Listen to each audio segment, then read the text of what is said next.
Hello, my dearest great learners. Welcome to another video of Homeroom Guidance lesson.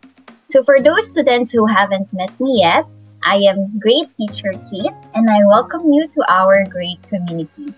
Again, for you to be updated, do not forget to follow our online platforms. We are both present on Facebook and YouTube at the Great Teachers Academy. So for today's lesson, it is already the second quarter. We will be talking about how to overcome life challenges. So ito yung mga struggles, mga challenges natin na na-encounter natin in our everyday life. So hindi lang sa bahay, hindi lang sa school, but also personal lives, pwedeng friends, pwedeng within the community. So for today, the following is our objectives. At the end of this module, you are expected to, number 1, determine the relevance of school community experiences in achieving academic success. So ano ba yung importance ng pagkakaroon ng experience within the community when it comes to achieving our goals and our dreams? Second, appreciate. So I also want you to appreciate the importance of the lessons learned from school and community in overcoming. So ano ba yung mga importance ng experiences within school and community when it comes to overcoming the struggle? So ibig sabihin, when we experience challenges moving forward o sa mga darating pang mga buwan, araw, or taon, ano yung pwede nating matutunan sa mga challenges na yon? And of course, share ways on how to make the best out of the acquired knowledge from school and community in daily living. Alright, so we have these 3 objectives by the end of this module. So I want you to determine the relevance of school and community experiences, appreciate the importance of the lesson learned within the school and community, and share the ways on how to make the best out of the acquired knowledge. So before we start with the proper lesson, I want you to have this simple and quick pre-assessment to test your prior knowledge, okay? So I have here a springboard. So let me read the instruction first. So today, you will have an intimate activity with yourself. So this is all about you. I just want you to reflect of what you have learned from your previous experiences at home, within the school, and community. So you're seeing here 4 different shapes. We have heart, a triangle, a square, and a circle. Right? So we have here 4 different shapes. So you just have to copy and complete the activity on a sheet of paper. Make sure to draw the shapes big enough to contain your answers. And then you just have to recall and write experiences that give you important life lessons. You can write as many experiences as you can. So if you have 5 experiences, more than 5, just list it down. And then you just have to use the shapes as guide in writing your experiences. So for heart, these are your experiences at home. So ano ba yung mga na-experience mo when you are at home? Number 2, the triangle. So these are your experiences in school. Ano ba yung mga challenges na na-encounter mo when you are at school? Are these all about grades, best friends, crushes? So yung mga ganun. Square, experiences in the community. So ano ba yung mga na-encounter mo everyday within your community? Meron ka bang kapitbahay na pasaway, may ingay? And then circle, experiences during community quarantine. So this is new because we are still in the pandemic, and we are still doing work from home class. I work from home sa mga mommies natin and daddies natin, di ba, naka-work from home sila. And then meron naman mga students na still studying at home, or meron silang mga classes na online lang ginagawa. So, ano yung mga experiences natin doon during community quarantine? So, for example, may times ba na hindi tayo nakakapag-submit on time kasi walang internet, walang kuryente, walang mobile data, hindi malakas, or may times ba na late sa class because you are balancing your household chores and then attending online classes. So those are some of the experiences you may encounter, and then you just have to sit down inside these shapes, and of course that will be it will depend on these experiences. Again, so for heart, these are experiences at home. For triangle, in school, square in the community, and then the circle is during the community quarantine. All right, so I will give you time to answer this springboard, or you can just pause this video so you have much time to complete the activity. Okay, timer starts now.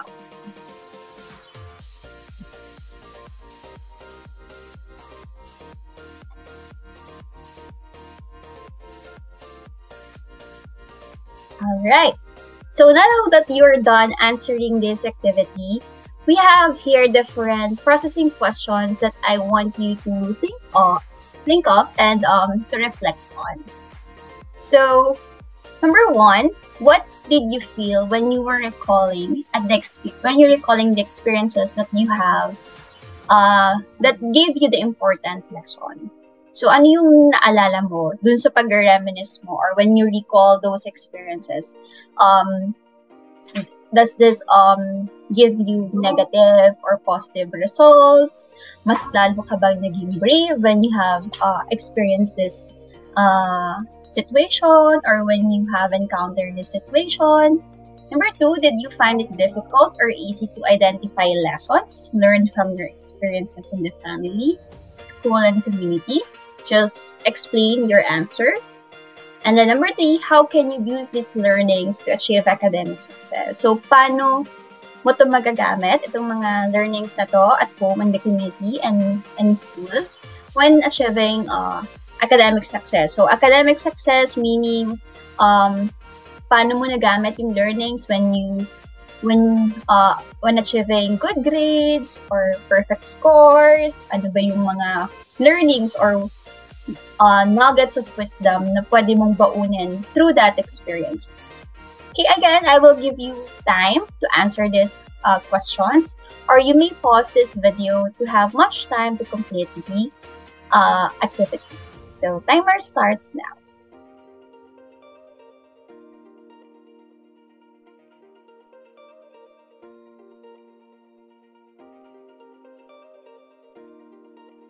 Alright, so now that we're done answering the activity or the pre-assessment, let's now proceed with our lesson. So again, our lesson is all about overcoming life challenges. So it says here, let me read the paragraph. Challenges are meant to motivate and see what you are capable of doing. What is more, when you try to look back on those tough times or difficult times, you can be truly proud of what you have overcome. Using the most powerful weapon that you have your gained knowledge and skills. This statement is correct, class, or my dearest great learners. Kasi diba, totoo naman na challenges or struggles are really meant to motivate us. Meaning, kapag may challenges tayo na-encounter, hindi tayo humihinto, hindi tayo tumitigil sa kung anong ginagawa natin. However, lagi tayong tuloy-tuloy. I mean, we are being motivated. And when we look back, kapag nagre-reflect tayo na, uy, tapos na yung challenge na yun, or tapos na yung struggle na yun, hindi ba nakaka-proud or nakaka-amaze na nalagpasan natin or na-overcome natin yung challenges na yun? That's all in the past. Tapos na yun. I already overcome it. Or nalagpasan ko na yung challenge na yun. And with that challenges, we've gained something. Meron tayong natutunan. And that can be knowledge or skills. Your experiences at home, school, and community, both positive and negative, may give you important lessons that can help and guide you in dealing with future challenges. So kahit ano pa yung experience na yan, it can be negative, it can be positive, this will always bring us lessons in life na pwede nating baunin sa mga susunod pang araw. Say for example, ang challenge for today, maybe pinagalitan ka ni teacher or ni professor, or possible pinagalitan ka because you have scored the least among the class or among your classmates. Ikaw yung may pinakamababang scores and you really feel bad about that. And ikaw, as a student and as a learner, that shouldn't bother us, but motivate us. Kasi sa susunod na magkakaroon tayo ng quiz or ng exam or activity, magiging motivation na yun eh. Gagawin mo na siyang motivation na ayoko na ulit mapagalitan ni teacher or ni professor. Ayoko na ulit mapahiya or mas special mention ni teacher when it comes to giving scores. Kasi ako yung pinakamababa. You will use that as a motivation na next time na magkakaroon ng activity, ng surprise quiz, or ng exam, I will always do my best. And with that, you're gaining new knowledge kasi nag-aaral ka na mabuti. Pinapractice mo kung ano yung mga dapat i-enhance para when you do that activity, improve na yung skills mo or yung magiging output mo. So that's how negative or positive experience help us when achieving academic success. And to add on that, I just want to say that it is really normal na magkaroon tayo ng major and minor experience in life. I mean, our challenges in life. And how we handle these struggles on a daily basis determine our physical as well as our mental well-being. Kasi, of course, when we deal with these challenges, hindi lang naman physically yung ma-affectahan, hindi lang physical, but of course, our emotional and mental well-being. And it takes only single event to convince us that there are circumstances in life that are beyond our control. We always need to accept na may mga bagay talaga at may mga sitwasyon talaga sa buhay na beyond our control. And the beauty of that is, kung para siya sa atin, then let it be.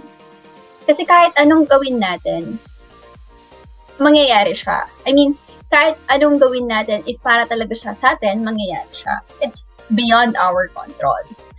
So what we can do is control what we can. Kontrolin natin kung ano yung kaya natin. But yung mga bagay na hindi natin kayang kontrolin, then let it be. Let's adopt with that. Let's start adapting with that.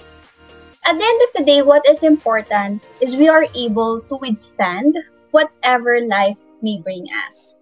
All our experiences, whether on school or in community, will help us to become resilient individuals. So as mentioned kanina, these challenges are meant to motivate us. Okay? So we have 3 R's to remember when overcoming life challenges. Number 1 is to reflect. Reflection gives your mind an opportunity to pause and sort through your thoughts and feelings. This is also the time to wonder about your past experiences at home, school, or community. For instance, you may reflect on the steps in problem solving and decision making that you have learned from school, or remember the pieces of advice that your parents and teachers gave you when you encountered a similar situation. When you say reflect, just have to accept or understand what is currently happening in front of you. So, ito yung nangyayari, ganito pala yung nangyayari. Parang you have to question yourself na ano ba yung nangyayari currently? Ano ba yung kaya kong gawin with this situation? What you just need to do is to pause and sort through your thoughts and feelings. So, again, thoughts and feelings are 2 different things. So, just have to sort it out. So, ito yung nararamdaman ko, ito yung nakikita ko, at ito yung naiintindihan ko. You just have to sort them out para lang meron kang reflection with those situation or with those feelings. Number 2 is to respond. So once you have already sorted out those feelings and thoughts, and once you have already reflect on those, you always need to, or you have to respond. So kasama sa 3 R's yung respond. So number 1, reflect. Number 2 is respond. So when we say responding, it's all about acting on a situation while taking into consideration not only what is good for you, but for others as well. To effectively respond with challenges, you need to plan your actions carefully. So for this one, we always have to remember na hindi lang tayo yung tao sa mundo. Kailangan din natin isipin kung ano yung nararamdaman o yung pwedeng maramdaman ng mga taong nakapaligid sa atin. So when we reflect on a situation or on a challenges, kailangan we have to be mindful na hindi lang tayo yung nandun sa situation. Possible na within that situation, there's your mom, there's your dad, there's your sisters, there are your friends, meron kang teachers, meron kang classmates na pwedeng maapektuhan sa magiging respond mo. So, you have to be accountable when to whatever plans you will do or to whatever actions that you will do. That's why we need to be effectively we need to effectively respond with challenges, and we have to be careful kung ano man yung magiging actions mo once you have reflected on that feelings or situations. It also says here that we also have to weigh the possible effects of our decision and reflect on your core values. Enjoy the process and develop a growth mindset to help you succeed and overcome challenges. As you go along, you will continuously learn, unlearn, and relearn, which will empower you to apply your gained knowledge from one experience to another. So, hindi lang naman tayo isang beses makaka-encounter ng challenges eh.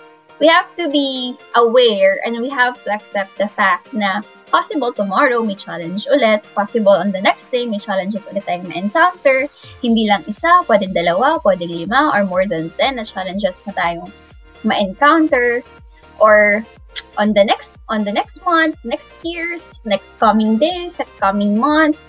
So it's a never-ending challenges. And with that, I can say na never-ending din yung growth or yung learning. Again, learning is a never-ending process. Araw-araw tayo natututo, possible in school, possible because of our experiences. Diba meron tayong quotation or it's a cliche that experience is your great teacher. Diba? Experience is the best teacher. Kasi when we experience something, we learn with that experience. Kasi kapag na-experience natin ulit yon in the coming future or in the next day or in the coming months, then we will apply what we have learned to that experience, right? That's why empower na tayo when we already have that knowledge or skills. Kasi, sisiyo na lang yan. Kasi alam ko na yan napagdaanan ko na yan Diba, nakaka-proud yung ganung feeling na hindi mo na kailangan problema kasi alam mo na yung gagawin mo. So that's how we respond to what we have, or that's how we gain knowledge with that experience. And then the last R is review. Reviewing helps in remembering the important information and key details of what you have learned. Learning is built on prior knowledge. That's why in school, review is a very important part of the teaching and learning process. When done well, this gives you the opportunity to take what you have learned, make it your own, and apply it. More so in your daily life, you can simply review and apply the knowledge and lessons that you have learned to any academic or personal challenges. So as mentioned again, experience is the best teacher. because we are already applying it every day. Kasi 'di ba, for example, meron kang mahirap na subject during, say for example, grade 8. Na-experience mo na yung challenges during your grade 8. Nalagpasan mo, natapos mo yung grade 8. You have already overcome kung ano yung feeling ng pagiging grade 8. Now you have experienced grade 9. And today you are already in grade 10. Challenge na yon. It's a stage, it's a process na parang what more yung pwede mong yung pwede mo pang maranasan or ma-experience when you reach grade 11. You already have these lessons or these experiences during grade 8, grade 9, grade 10. So when you enter grade 11, meron kang babaunin. Meron kang kumbaga sandata, meron ka ng shield na, oops, alam ko din gagawin ko dyan. Na-experience ko yan ng grade 8, grade 10, grade 9. Diba? That's how you reflect. That's also how you review those lessons and important information that you can use or that you can utilize to any academic or personal challenges. Okay? Now, let's have this post-assessment when overcoming life's challenges. So let's see what you have learned. Okay, so let me read first the instructions. So number 1, think of the greatest challenge that you have experienced because of COVID-19. So alam ko, hindi lang ako or hindi lang kayo yung merong experience because of COVID. Possible your parents na naapektuhan ka rin, na-influence ka rin, na meron din sa yung negative impact. You have also encountered or faced that kind of challenges. So you just have to think of the greatest challenges that you have experienced because of COVID or because of the pandemic. It can be your mom getting the virus. It can also be you getting the virus. Or during quarantine, wala kayong malapitan, wala kayong mapuntahan, or possible when one of the greatest challenges that you have encountered is kailangan mo mag-stop sa school kasi nawala ng trabaho yung mama at papa mo and hindi ka na nila kayang i-support financially when it comes to school. So those are just some of the challenges that we have encountered during the COVID-19 pandemic.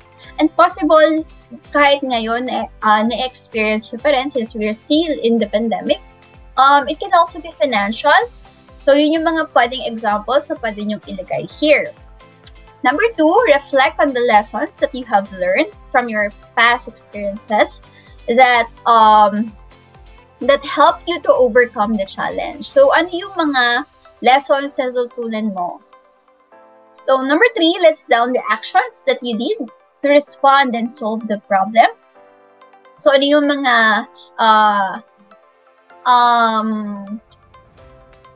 tips or advice na pwede mong i-share sa amin or kasi ginawa mo na effective na ginawa mo given that action or once you have resolved the challenges or problem. And number 4, share the outcome of your action and the new learnings that you have imagined or that you have gained. So for this one, I want you to use the 3 R's that we have learned from our discussion. So we have reflect. So you just have to reflect kung ano yung mga learnings, yung mga lessons na na-experience mo from the past. Respond, what are the actions or yung ginawa mo to solve the problem. And then review, what are the outcome of the actions of the new learnings. Okay? So again, I will give you time to complete this table. And then you may pause this video to have much time to answer this post-assessment question or activity. Alright? Timer starts now.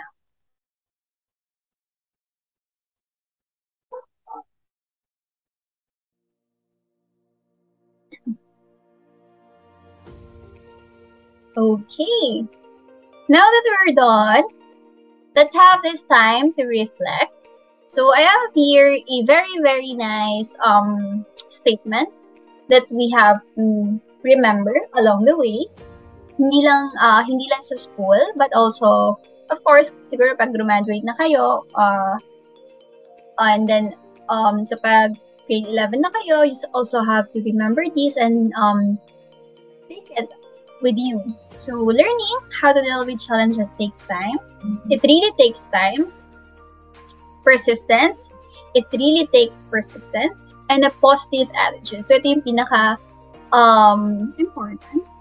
When dealing with challenges, you always have to have this, the positive attitude. Kasi once na wala ka nito, paano na tayo mamomotivate? So no matter your life situation, the hard times will happen. This is correct. This is very real. That's the reality. Kahit anong mangyari, kahit gaano pa tayo umiwas sa negative, sa mali, kapag meant na mangyari yung pinakamahihirap or difficult times or difficult situation, mangyayari talaga siya. Again, these situations are beyond our control. That's why we need to adapt with these changes. We need to adapt with these experiences. Of course, at the end of the day, we will learn naman. It's hindi dapat tayo kabahan with these challenges. Hindi dapat tayo matakot sa mga darating na challenges because it will really happen with you, not only with me, not only with you, but to everyone. Again, but with the right mindset and practice, you will be able to overcome them every time and grow in the process. Again, class, with every challenges, meron niyang learning na kasama. So that's what we always need to remember. Okay? So taking action is one of the biggest steps in overcoming challenges. Yes, it is. Kasi dun naka-base yung pwedeng maging results eh. Dun yung pwedeng dun yung magiging root ng outcome natin. It's likely that a big part of whatever you're facing feels like a challenge because you have an underlying fear. That statement is really correct because minsan natatakot lang tayong mag-fail kaya hindi natin overcome yung challenge natin. Meron tayong takot na what if hindi gumana? What if hindi ko ma-overcome yung challenge na to? We're too afraid to face it. So what we need to do is to really try to recognize and define what you fear in the situation. Then you can act to mitigate that fear. Alright? So, I think we're done. Okay, there you go. Now we are done with our lesson. Thank you, my great learners, for listening. I hope to see you again in my next video classes. Once again, I am Great Teacher Kate. If you love what we have discussed today, please leave a comment and I will be happy to read it. Promise that I will be more inspired sharing lessons in our great community. Again, for more updates, you may follow us on our online platforms at the Great Teachers Academy. So you just have to stay tuned with these platforms. Remember, here in the Great Teachers Academy, we make complex lessons easy to understand. Goodbye and see you next time. Bye!